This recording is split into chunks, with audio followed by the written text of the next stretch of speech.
Rusia mengisyaratkan akan menyita aset dan bisnis milik Barat di negara itu. Pernyataan Kementerian Luar Negeri Rusia itu disampaikan setelah negara-negara Barat memperbarui sanksi terhadap Rusia.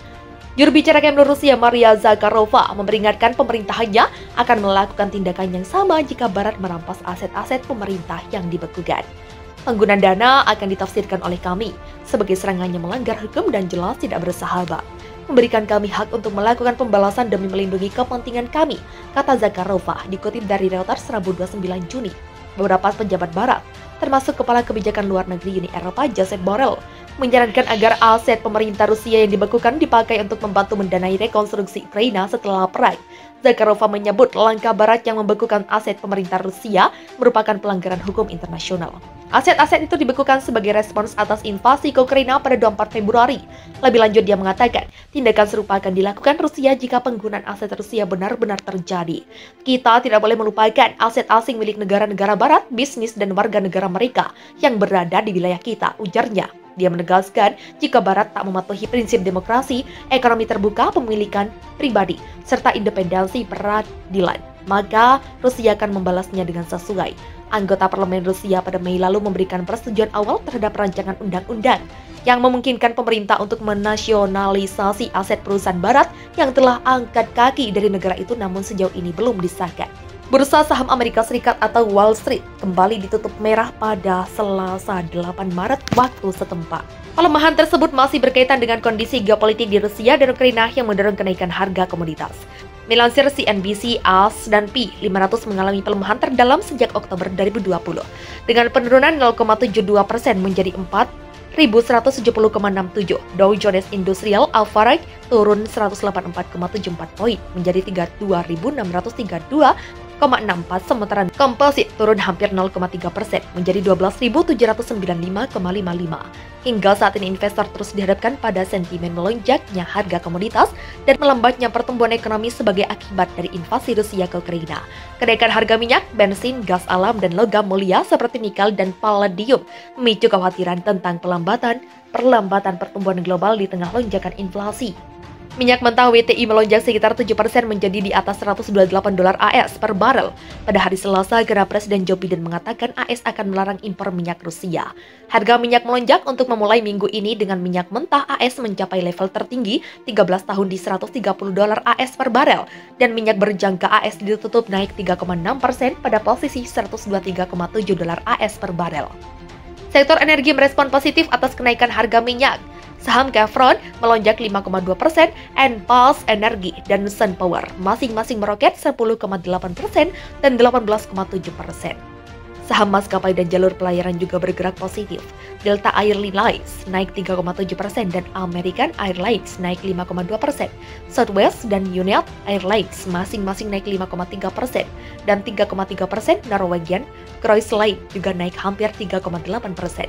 Pada minggu, minyak mentah Brent sempat mencapai level tertinggi $139,13 AS per barel, sebelum menetap di $123,21 AS per barel atau tertinggi sejak Juli 2008. Brent terjangka juga melesat 3,8% di posisi $127,98 AS per barel. Lonjakan minyak mentah sudah mulai meresahkan di tingkat konsumen.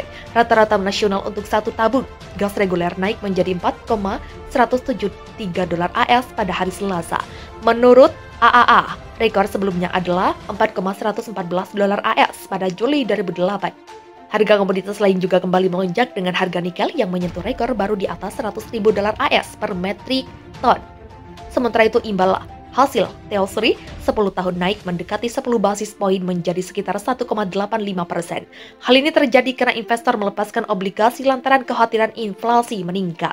Di Eropa bisa berarti tatanan energi dunia baru. Larangan Uni Eropa pada sebagian besar impor minyak Rusia dapat memicu kejutan baru dalam ekonomi global yang mengarah pada reorganisasi perdagangan energi global, yang membuat Rusia lebih lemah secara ekonomi, memberi China dan India kekuatan negosiasi, dan memperkaya produsen seperti Arab Saudi, Eropa, Amerika Serikat, dan sebagian besar dunia mungkin menderita karena harga minyak yang telah naik selama berbulan-bulan dapat naik lebih jauh karena Eropa membeli energi dari pemasok yang jauh.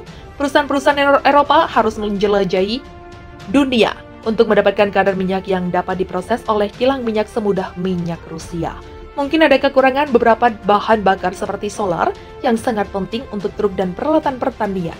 Memang Eropa memperdagangkan satu sumber daya minyak yang tidak terduga Rusia kepada dua eksportir yang tidak stabil di Timur Tengah. Perburuan Eropa untuk pasokan minyak baru dan pencarian Rusia untuk menemukan pembelian baru untuk minyaknya tidak akan membuat bagian dunia tidak tersentuh, kata pakar energi, tetapi mencari tahu dampaknya pada setiap negara atau perusahaan itu sulit karena para pemimpin eksekutif energi dan pedagang akan merespons dengan cara yang berbeda. China dan India dapat dilindungi dari beberapa beban harga minyak yang lebih tinggi karena Rusia menawarkan mereka minyak diskon. Dalam 2 bulan terakhir, Rusia menjadi pemasok minyak terbesar kedua ke India. Menyalip produsen besar lainnya seperti Arab Saudi dan Uni Emirat Arab, India memiliki banyak kilang besar yang dapat menghasilkan keuntungan besar dengan menyuling minyak Rusia menjadi diesel dan bahan bakar lain yang sangat diminati di seluruh dunia. Pada akhirnya, para pemimpin Barat bertujuan untuk melembagakan kemampuan Presiden Vladimir Putin untuk mendatangkan malapetaka di Ukraina dan di tempat lain dengan merampas miliaran dolar dalam penjualan energi. Mereka berharap langkah mereka akan memaksa produsen minyak Rusia untuk menutup sumur karena negara itu tidak memiliki banyak tempat untuk menyimpan minyak sambil mengantri dengan pembeli baru. Namun, upaya ini berisiko dan bisa gagal jika harga minyak naik secara signifikan. Total pendapatan minyak Rusia mungkin tidak akan turun banyak. Produsen minyak lainnya seperti Arab Saudi dan perusahaan minyak barat seperti ExxonMobil, BP, Shell, dan Gazprom akan berhasil hanya karena harga minyak lebih tinggi. Sisi sebaliknya adalah bahwa konsumen dan bisnis global harus membayar lebih untuk setiap galon bahan bakar dan barang yang dikirim dengan truk dan kereta api. Pejabat Uni Eropa belum mengungkapkan setiap detail upaya mereka untuk membungkam ekspor minyak Rusia, tetapi mereka mengatakan kebijakan itu akan diberlakukan selama beberapa bulan. Ini dimaksudkan untuk memberikan waktu bagi Eropa untuk bersiap, tetapi juga akan memberikan Rusia dan mitranya waktu untuk merancang solusi alternatif. Sulit untuk mengetahui siapa yang akan beradaptasi paling baik dengan realitas baru. Pejabat Eropa mengatakan sejauh ini Serikat Pekerja akan melarang impor minyak mentah dan bahan bakar olahan dari kapal tanker Rusia seperti diesel yang merupakan 2/3 dari pembelian benua itu dari Rusia. Larangan tersebut akan diterapkan secara bertahap selama 6 bulan untuk minyak mentah dan 8 bulan untuk solar dan bahan bakar olahan lainnya.